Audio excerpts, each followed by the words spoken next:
আমার নাম হলো মঙ্গল চন্দ্র সাথী। আচ্ছা, কোন পার্টি ছেড়ে আজকে তীব্র মোথাতে যোগদান বিজেপি পার্টি ছেড়ে তীব্র মাথা পার্টি যায়। তীব্র মোঠা আইডিওলজি কোনটা ভালো পেয়ে আজকে তীব্র মোথাতে যোগদান করেছে? না, বিজেপি দুঃখ দিয়ে আজকে তীব্র মোথা দলে যোগদান করে। কতজন ফ্যামিলি, কতজন আজকে 232 পরিবার। কি দায়িত্ব ছিল আপনার বিজেপি থাকাকালীন? 2-3টা পদ ছিল, কিন্তু সব খাইয়ে গেছে। কি মনে করেন সামনে আসন্ন বিসি নির্বাচনের আগে কি মনে করেন বিজেপি থাকবো নাকি? আমি আমার দুঃখ পেয়ে আজকে এখানে এসেছি, যখন আমার খুব দুঃখ ছিল। এখন এখানে বিসি আর কোনোদিন বাবার নাম মানিক দে। আমি সুমন্ত দর্শনকে বিষয় ছিলাম যে আমাদের বিজেপির যে জুমলাবাড়ি কাজগুলো দেখে পছন্দ হয় না, তাই তীব্রমতাতে আজকে যোগদান করলাম। কত বছর ধরে বিজেপিতে আপনি কাজ আর করেছেন? এই বিজেপিতে তোমার 2007 থাকে। কি দায়িত্ব ছিল তখন আপনার? কৃষামূর্তে একই ছিল কাজ করেছি, এরপরে 48 ঘন্টা কৃষামূর্তে তোমার মিডিয়াতে কাজ করেছি। আচ্ছা, অন্যান্য পার্টি বাছাই না করে আজকে তীব্র মোথাতে যোগদান করার উদ্দেশ্যটা কি? কৃষামতা মানে যা ওই না যা কিছু বলে তীব্রমতে পার্টি এই সেই, তাতে মানুষের না বুঝে বলে। তীব্রমতের পার্টিটা খুব ভালো। আমি সবাইকে বলবো তীব্রমতে পার্টিতে কাজ করার জন্য এবং সুন্দরভাবে পরিচালনা করার জন্য। কোন জায়গায় যোগদানটা হয়েছে? এটা শিববাড়ি বাজার। 48 নং করমছড়া বিধানসভার অন্তর্গত আমাদের পূর্ব মাসলি শিববাড়ি বাজারে এই যোগদান সভা হয়েছে। এখানে টোটাল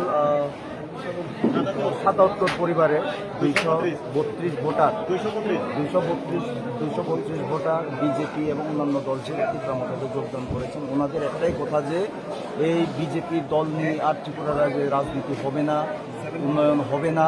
একমাত্র ভরসা এখন ভূভাগরাও, এবং আগামী দিনে ভূভাগরার নীতি আদর্শের উপর ভরসা রেখে ওনারা ভূভাগরার সঙ্গে থাকবেন এবং আমাদের এরিয়ার অত্র অঞ্চলের উন্নয়নে তারা হাত দেবেন।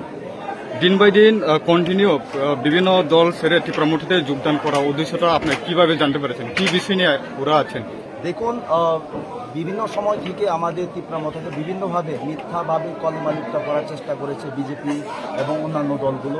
কিন্তু একটা মানুষকে একবার বোকা বানানো যায়, দুইবার, কিন্তু সবসময় বোকা বানানো যায় না। এখন সমস্ত অংশের মানুষ এখন একটা বিশ্বাসটা করতে পারছেন যে একমাত্র ত্রিপুরা রাজ্যে তীব্রমতা পার্টিই রয়েছেন, নেতৃত্ব হিসেবে একমাত্র ভূভাগরাই রয়েছেন, যার নেতৃত্বে সকল অংশের জনগণের উন্নতি সম্ভব, সকলের মধ্যে ইউনিটি সম্ভব এবং সকলকে নিয়ে এগিয়ে যাওয়া সম্ভব। এবং তারা আজকে এডিসি নির্বাচনের পরে আমাদের সঙ্গে যোগাযোগ করছেন এবং তারা ইচ্ছা প্রকাশ করছেন যাতে ভূভাগরার হাত ধরে তীব্রমতায় যাতে তারা ভালো কাজ করতে পারেন, উন্নয়নে যাতে ভূভাগরাকে সহযোগিতা করতে পারেন। আসন্ন বিসি নির্বাচন হাতে আর বেশি নাই, এই আজকে আবহাওয়া দেখে কি মনে করেন স্যার? বিসি নির্বাচন তীব্রমতা অলরেডি জিতে গিয়েছে, সেটার প্রমাণ আপনারা টিটিএ এডিসি নির্বাচনে পেয়ে গিয়েছেন। এখন যে যোগদান হতে যাচ্ছে এটা দিয়ে এতটাই ক্লিয়ার যে বিজেপি একদম শূন্য হতে যাচ্ছে বিসি নির্বাচনে। এডিসি নির্বাচনের থেকেই ক্লিয়ার ছিল যে এডিসি নির্বাচনে যে দলই জিতে আসবে ওনারাই আগামীতে বিসি নির্বাচনে জিতবে। আমরা তো অলরেডি জেতাই ছিলাম, কিন্তু এখন দেখা যাচ্ছে যে একটা দুটা সিট ওনারা জিতার কথা ছিল, সে একটা দুইটা বিসিও ওনারা আগামী দিনে নির্বাচনে জিততে পারবে না।